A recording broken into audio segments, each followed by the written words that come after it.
Chapter 10. For I do not want you to be ignorant of the fact, brothers and sisters, that our ancestors were all under the cloud, and that they all passed through the sea. They were all baptized into Moses in the cloud and in the sea. They all ate the same spiritual food, and drank the same spiritual drink. For they drank from the spiritual rock that accompanied them, and that rock was Christ. Nevertheless, God was not pleased with most of them. Their bodies were scattered in the wilderness. Now these things occurred as examples to keep us from setting our hearts on evil things, as they did. Do not be idolaters, as some of them were. As it is written, the people sat down to eat and drink, and got up to indulge in revelry. We should not commit sexual immorality, as some of them did, and in one day 23,000 of them died. We should not test Christ, as some of them did, and were killed by snakes. And do not grumble, as some of them did, and were killed by the destroying angel. These things happened to them as examples, and were written down as warnings for us, on whom the culmination of the ages has come. So if you think you are standing firm, be careful that you don't fall. No temptation has overtaken you, except what is common to mankind. And God is faithful. He will not let you be tempted beyond what you can bear. But when you are tempted, he will also provide a way out so that you can endure it. Therefore, my dear friends, flee from idolatry. I speak to sensible people. Judge for yourselves what I say. Is not the cup of thanksgiving for which we give thanks a participation in the blood of Christ? And is not the bread that we break a participation in the body of Christ?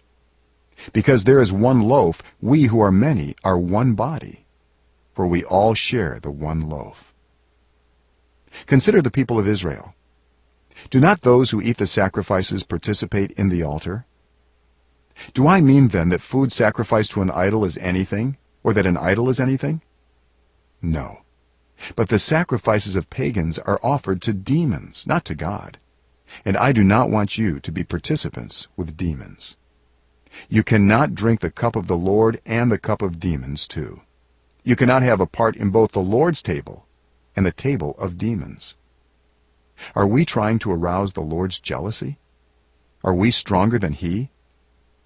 I have the right to do anything, you say. But not everything is beneficial. I have the right to do anything. But not everything is constructive. No one should seek their own good, but the good of others. Eat anything sold in the meat market without raising questions of conscience. For the earth is the Lord's and everything in it. If an unbeliever invites you to a meal and you want to go, eat whatever is put before you without raising questions of conscience. But if someone says to you, "This has been offered in sacrifice," then do not eat it, both for the sake of the one who told you and for the sake of conscience. I am referring to the other person's conscience, not yours. For why is my freedom being judged by another's conscience? If I take part in the meal with thankfulness, why am I denounced because of something I thank God for? So, whether you eat or drink, or whatever you do it all for the glory of God. Do not cause anyone to stumble, whether Jews, Greeks, or the church of God, even as I try to please everyone in every way.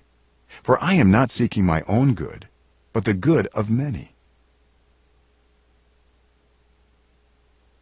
Chapter 10. For I do not want you to be ignorant